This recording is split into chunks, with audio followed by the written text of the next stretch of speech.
अयोध्या से नफरत हो गई। अयोध्या से अवधेश जी क्या जीत गए?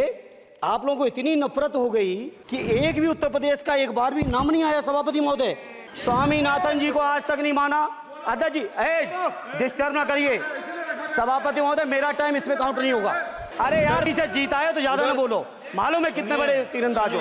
किसान अगर अपनी एमएसपी की मांग करते हैं, हजारों किसान यहीं दिल्ली की सीमा पर मारे जाते हैं, और आप सोचते हो कि आपकी बात को कोई समझेगा नहीं। 20 करोड़ नौजवानों को रोजगार कहां है? अरे छोड़िए यार, अबे कोई नोटिस नहीं लेता तुम्हें। छोड़ो, कोई नोटिस नहीं लेगा तुम्हें। मेरा खुला आरोप है इस सरकार पर कि ये सरकार शिक्षा को प्राइवेट करके, शिक्षा को मुट्ठी भर उद्योगपतियों के हाथों में देके, शिक्षा को चुनिंदा लोगों के हाथ में देके, देश के 140 करोड़, जिसमें मैं समझता हूं 90% लोग गरीब हैं, उन गरीबों के हाथों से शिक्षा को छीनने का ये जो आपकी सरकार षड्यंत्र कर रही है, इसके लिए हम लोग इस मौके पे विरोध करते हैं। श्री धर्मेंद्र यादव जी। धन्यवाद सभापति महोदय। 18वीं लोकसभा के निर्वाचन के बाद और इस नए संसद भवन के बनने के बाद आज मैं पहली बार बोलने के लिए खड़ा हुआ हूं। आपने मुझे मौका दिया, उसके लिए बहुत बहुत धन्यवाद देता हूं। सभापति जी, सबसे पहले श्रद्धेय नेताजी को मैं नमन करना चाहता हूं, जिन्होंने अपने संघर्ष, अपनी हिम्मत, साहस और अपने पूरे जीवन की तपस्या समाज के उत्थान के लिए, देश और उत्तर प्रदेश की तरक्की के लिए और समाज के हर व्यक्ति की तरक्की और खुशहाली के लिए उन्होंने जो अपना पूरा जीवन समर्पित किया है, सबसे पहले मैं आपके माध्यम से उनको नमन करना चाहता हूँ। माननीय सभापति महोदय, श्रद्धेय नेताजी ने हम लोगों को अपने समाजवादी विरासत में इंसाफ और इंसानियत, न्याय और हक की लड़ाई करना सिखाया है।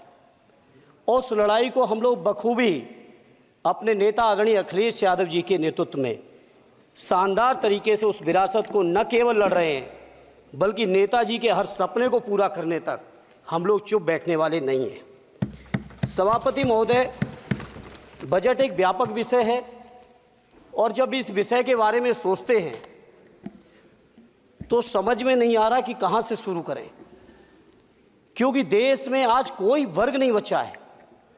कुछ चुनिंदा उद्योगपतियों के बारे में बात नहीं करूंगा, लेकिन देश के 140 करोड़ लोगों में से कम 95% लोग ऐसे हैं जो आज पूरी तरह से बर्बाद हैं।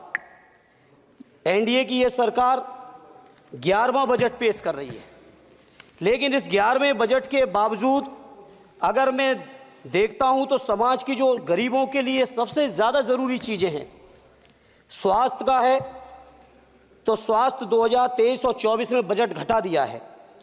किसानों का बजट जहां यूपीए के सरकार के समय 2014 तक 5.5 था, वहीं 24 आते आते ये 3.15 रह गया है। शिक्षा का बजट जहां 2013 में 4.77 था, आज 23-24 आते आते ये 2.5% रह गया है। इसी तरह से जितनी भी ज़रूरी चीज़ें हैं, सभापति महोदय, मुझे कहने में कोई संकोच नहीं, ये जो बीजेपी की एनडीए की सरकार है, ये सरकार पूरी तरह से गरीब विरोधी, किसान विरोधी, नौजवान विरोधी, बुनकर विरोधी, छात्र विरोधी, दलित विरोधी, पिछड़ा विरोधी, मजदूर विरोधी, जितनी भी अगर उपाधियां दी जाएंगी सभापति महोदय वो कम हैं। और मैं कोई राजनीतिक भाषण नहीं दे रहा हूं, मैं उदाहरण सहित आपको जब नंबर आए तो बोल देना, और हमें पता है आपका नंबर भी नहीं आएगा आपकी पार्टी में, ये भी पता है हमें। सभापति महोदय, श्रद्धेय नेताजी ने हमेशा कहा है कि चुनाव में या जनता के बीच किया हुआ वादा अगर आप पूरा नहीं करते हैं तो वो भी एक सबसे बड़ा भ्रष्टाचार है, और उस भ्रष्टाचार में अगर किसी ने वर्ल्ड रिकॉर्ड बनाया है तो बीजेपी की और एनडीए की सरकार ने बनाया है। सभापति महोदय, 2014 के चुनाव के समय प्रधानमंत्री जी ने वादे किए कि 2 करोड़ रोजगार हर साल मिलेंगे। स्वामीनाथन जी, जिनको भारत रत्न दिया है सरकार को मैं धन्यवाद देता हूं, लेकिन वो धन्यवाद अधूरा है जब तक उनकी सिफारिशों को नहीं मानते हो। 2007-8 से लगातार मांग चल रही है देश में कि स्वामीनाथन जी की जो सिफारिश है किसानों को 1.5 गुना समर्थन मूल्य देने का, एमएसपी की गारंटी देने का, कानूनी हक और अधिकार देने का, उस गारंटी को आज तक नहीं माना, आज तक नहीं माना, आज तक नहीं माना। स्वामीनाथन जी को आज तक नहीं माना। अध्यक्ष जी डिस्टर्ब ना करिए। सभापति महोदय, मेरा टाइम इसमें काउंट नहीं होगा। आप इधर, अरे यार, इसे जीता है तो ज्यादा ना बोलो, मालूम है कितने बड़े तीरंदाज हो। इधर सुनो, स्वामीनाथन जी की आपने नहीं मानी, एमएसपी आपने लागू नहीं की। कितनी बढ़िया बातें कि खाद पे हम सब्सिडी बढ़ा रहे हैं।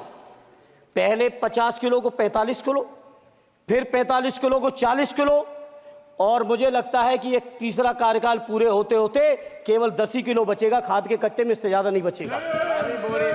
मंडी एक नहीं बनाई, आत्महत्या इतनी कर रहे हैं किसान।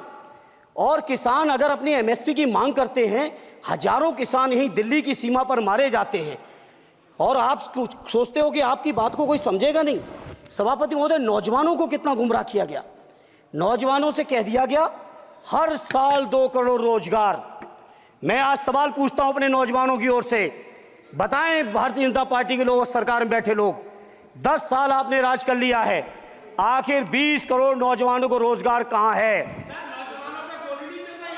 अरे छोड़िए यार, अबे कोई नोटिस नहीं लेता तुम्हें, छोड़ो छोड़ो, कोई नोटिस नहीं लेगा तुम्हें। 20 करोड़ नौजवान के रोजगार का हिसाब कहां है? आज 11वें बजट में जब याद आई तो वो भी ट्रेनिंग की बात करते हो। मैं कहना चाहता हूं आईआईएम, आईआईटी के नौजवानों को रोजगार नहीं दे पा रहे हो। आप सोच रहे हो इंटर्नशिप के इस छोटे से शगुफे से नौजवान खुश होंगे? देश के नौजवान खुश होने वाले नहीं है। सभापति महोदय, शिक्षा के मसले पर लगातार बजट घटाया जा रहा है, लगातार सरकारी शिक्षा कम की जा रही है, और ये बीजेपी की सरकार की लगातार प्रयास है कि नौजवान शिक्षित होंगे तो सवाल पूछेंगे। देश की जेएनयू से लेके, बीएचयू से लेके, एमयू से लेके जितने बड़े संस्थान हैं, सारे संस्थानों को बर्बाद कर दिया है। एक भी दलित, एक भी पिछड़े, कहीं आपका वाइस चांसलर नहीं है। लगातार जितने भी आपके professor, associate professor, assistant professor की नियुक्तियों में आरएसएस का जब तक कोई फंडामेंटल कोर्स नहीं करेगा, बेसिक कोर्स, तब तक उसकी नियुक्ति नहीं होगी। आप क्या सोच रहे हो देश नहीं देख रहा है नौजवान? यूजीसी का बजट लगातार कम किया जा रहा है। मेरा खुला आरोप है इस सरकार पर कि ये सरकार शिक्षा को प्राइवेट करके, शिक्षा को मुट्ठी भर उद्योगपतियों के हाथों में देके, शिक्षा को चुनिंदा लोगों के हाथ में देके, देश के 140 करोड़, जिसमें मैं समझता हूं 90% लोग गरीब हैं, उन गरीबों के हाथों से शिक्षा को छीनने का ये जो आपकी सरकार षड्यंत्र कर रही है, इसके लिए हम लोग इस मौके पे विरोध करते हैं। लगातार फीस बढ़ा रहे हैं, शिक्षकों की कमी है, रोजगार आप दे नहीं पा रहे हो, सामाजिक असमानता। सभापति महोदय, 2014 में जिस समय सरकार बनी थी एनडीए की, उस समय देश की जितने भी जो आर्थिक चीजें थी, जो वेल्थ थी, उसमें पिछड़ों की हैसियत 17% थी, 17%, और आज 10 साल की एनडीए की सरकार के बाद पिछड़ों की आर्थिक हैसियत हो गई है केवल 9%। मैं कहना चाहता हूं चुनौती के साथ, वित्त मंत्री अपने जवाब में बता दें, अनुसूचित जनजाति का एक भी व्यक्ति देश में अरबपति हो तो बता दूं, एक भी अरबपति हो तो बता दूं, एक भी दलित को अरबपति आपने बना दिया हो तो बता दो, एक भी पिछड़े को बना दिया हो तो बता दो। आप जवाब में दे देना, आप डेटा दे देना, आप डेटा दे देना, हमारी दबाव नहीं रुकेगी। सभापति महोदय, जब बीजेपी की सरकार, जब बीजेपी के लोग विपक्ष में रहे तो ओपीएस की बातें किए। 10 साल से आप सत्ता चला रहे हो, 11वां बजट पेश कर रहे हो, पूरा देश आज ओपीएस के लिए, सरकारी कर्मचारी परेशान है, कहीं ओपीएस की चर्चा नहीं है, पुरानी पेंशन की कोई चर्चा नहीं है। सभापति महोदय, पुरानी पेंशन तो पुरानी पेंशन, हम मांग करते हैं, बहुत बड़े राष्ट्रभक्त आप बनते हो, मैं मांग करता हूं देश के पैरामिलिट्री फोर्सेस को आप पुरानी पेंशन दीजिए। मैं मांग करता हूं, आप राष्ट्रभक्त हैं ना, सीमा पे जो सुरक्षा कर रहे हैं, जो शहादत झेल रहे हैं, मेरी मांग है कि आप उनकी ओपीएस दीजिए। वो आप ओपीएस नहीं दे पाओगे। इसी तरह से सभापति महोदय, देश के अंदर बहुत से ऐसे संविदा कर्मचारी, एक से एक बढ़िया फार्मूला, अब कानूनन मंडल आयोग लागू हो गया तो कैसे पिछड़े और दलितों को रोकें, तो संविदा कर्मी की प्राइवेट कंपनी, प्राइवेट आपने आउटसोर्सिंग कर दी। आउटसोर्सिंग के कारण से देश के सारे दलित, सारे पिछड़े, सारे आदिवासी आपकी सेवाओं से बाहर हो गए। उनके पास कोई कानूनी हक नहीं।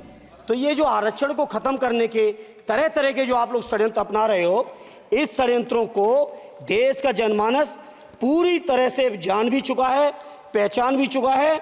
और इसीलिए उत्तर प्रदेश से तो आपको कर ही दिया है बाहर, देश से भी बाहर जल्दी करेंगे और हमारे साथी मिलकर दूसरे प्रांतों से भी बाहर करेंगे।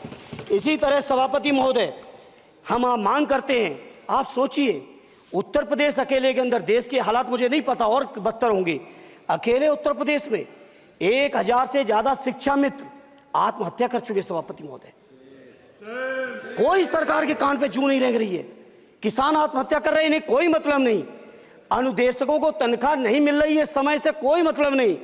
आंगनबाड़ी महिलाएं परेशान हैं, इनको कोई मतलब नहीं। सभापति महोदय, आपकी आशा बहुएं, आपकी ये रसोईया महिलाएं, आपकी आंगनबाड़ी, पंचायत सहायक, रोजगार सेवक, मैं समझता हूं सभापति महोदय यहां बैठे हर सदस्य के पास इनके क्षेत्रों का ये डेलीगेशन जरूर मिलता होगा और मांग करता होगा कि कम से कम हमारा मानदेय बढ़ाया जाए, हमें स्थायी किया जाए। सभापति महोदय, इसके लिए सभापति महोदय मेरी पार्टी के किसी भी मेंबर से हम नंबर कम कर लेंगे, टाइम, मेरा टाइम बढ़ा दीजिए, बढ़ा दीजिए, कोई भी मेंबर हमारे लिए दे देंगे टाइम। इसलिए सभापति महोदय, इन सभी समस्याओं के लिए मैं आपसे कहना चाहता हूं कि इनका समाधान करिए, और नहीं समाधान करेंगे तो अभी तो बैसाखी पे बन गए, बिहार और आंध्रा को पैकेज देखे फिर देश में कितने राज्यों को पैकेज दे पाओगे। अरे वित्त मंत्री जी, उत्तर प्रदेश से आते हो, इतना भी हक नहीं कि पूरे बजट भाषण में एक बार उत्तर प्रदेश का नाम आ जाता। इतना अयोध्या से नफरत हो गई, अयोध्या से अवधेश जी क्या जीत गए, आप लोगों को इतनी नफरत हो गई कि एक भी उत्तर प्रदेश का एक बार भी नाम नहीं आया। सभापति महोदय, इसे मैं आज इस मौके पर सभापति महोदय देश के गरीबों, किसानों, नौजवानों, व्यापारियों, बुनकरों सभी की ओर से कहना चाहता हूं, ये बजट देश विरोधी बजट है। कुछ समस्याओं के लिए सभापति महोदय संवेदनशीलता के साथ मैं कहूंगा सरकार को विचार करना चाहिए। श्रद्धेय नेताजी जब रक्षा मंत्री थे, उन्होंने व्यवस्था दी थी कि देश के अंदर जो भी सैनिक शहीद हुए हैं उनको ससम्मान उनके घरों पे जाके राष्ट्रीय सम्मान के साथ उनकी अंत्येष्टि हो। मैं उन्हीं की परंपरा को आगे बढ़ाते हुए एक और मांग करता हूं सभापति महोदय कि जो हमारे शहीद जिनकी अंत्येष्टि स्थल जहां कहीं भी बना हो, जिस भी परंपरा से बना हो, अरे आपको कुछ नहीं पता है, अरे यही तुम्हारे सैनिकों के लिए यही तुम्हारा भाव है। सभापति महोदय, आप बोले सर। सभापति महोदय, मेरा अनुरोध है अग्निवीर की योजना खत्म की जाए। ये 4 साल के सैनिक से देश की उतनी मजबूत रक्षा नहीं हो सकती। नौजवानों को गुमराह करके केवल 4 साल, उन्हें दो ना 60 साल तक रिटायरमेंट, 4 साल बाद वो कहाँ नौकरियां ढूंढेंगे। इसे मेरी मांग है अग्निवीर की योजना खत्म की जाए। साथ ही साथ मेरी एक मांग और है कि जो शहीदों की शहादत स्थल है उसको शहीद स्थल के तौर पर डेवलप करने के लिए केंद्र सरकार को अतिरिक्त बजट देना चाहिए। मैं नहीं समझता हूं इसमें किसी को कोई दिक्कत होनी चाहिए। इसी तरह सभापति महोदय, बातें बहुत लंबी लंबी की जाती हैं, थोड़ा सा मैं अपने क्षेत्र के बारे में कहूँगा। आदरणीय हमारे नेता माननीय राममूर्ति वर्मा जी ने भी कहा है, माननीय लालजी वर्मा जी ने भी, जो बाढ़ की समस्या है, जो समस्या बिहार में है नेपाल से पानी छोड़ने की, वही समस्या उत्तर प्रदेश की भी है।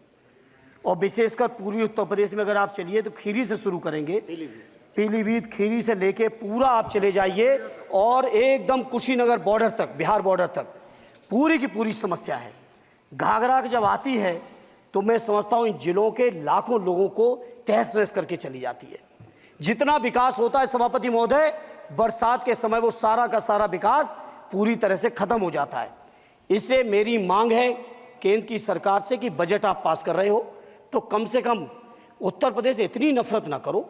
2 बार तो उत्तर प्रदेश की दम पे ही बैठे थे और तब भी ये वित्त मंत्री जी हंस रहे हैं, इनके यहाँ भी आता है, बाढ़ तो जाती होगी, महाराजगंज बसता तो नहीं होगा, कुशीनगर बसता नहीं होगा, आपका मऊ बसता नहीं है, आजमगढ़ बसता नहीं, अंबेडकर नगर बसता नहीं, बहराइच बसता नहीं, खीरी बसता नहीं, श्रावस्ती बसता नहीं, पीलीभीत बसता नहीं, बलिया बसता नहीं है, कुशीनगर बसता नहीं है, गोरखपुर बसता नहीं है। इतने जिले तो हमारे उत्तर प्रदेश के प्रभावित हैं, तो बिहार की तरह से एक विशेष पैकेज हमारे उत्तर प्रदेश के लिए भी दे दो। कम से कम इतना तो कहने की हिम्मत रखो, केवल चीखने के लिए बैठे हैं सब के सब। सभापति महोदय, दूसरा एक मैं बात, हमसे पूर्व जो सांसद रहे हमारे आजमगढ़ के, बड़ी लंबी लंबी बातें की, गोरखपुर से आजमगढ़ होते हुए बनारस तक का हमने रेलवे लाइन स्वीकृत करा दिया। सभापति महोदय, मैंने जब पता किया अधिकारियों से, तो सच्चाई ये है कि अभी उस पर एक भी पैसे का बजट का आवंटन नहीं है, नहीं है बजट का आवंटन। हाँ, आज आप ही ने तो पेश किया बजट, आप ही तो साइन किए हो, निर्मला जी ने तो किया नहीं होगा, आप ही ने किया होगा। तो सभापति महोदय, उस पर बजट भी आए, उस पर बजट भी आना चाहिए। दूसरा सभापति महोदय, ये जो समस्या है बाढ़ वाली, मैं समझता हूं कोई अकेले मेरी नहीं है, मेरे अकेले क्षेत्र की नहीं है। जो भी संवेदनशील व्यक्ति होगा इस पर जरूर गंभीरता से सोचेगा, उसको सोचे। इसी के साथ मैं अपनी पार्टी की ओर से इस जन विरोधी बजट का पुरजोर विरोध करता हूं। बहुत बहुत धन्यवाद। और आप हमसे जुड़े रहने के लिए सब्सक्राइब करें YouTube पर, फॉलो करें Twitter पर और लाइक करें Facebook पर। और ज्यादा जानकारी के लिए आपको टाइप करना होगा सिर्फ न्यूज़ नशा।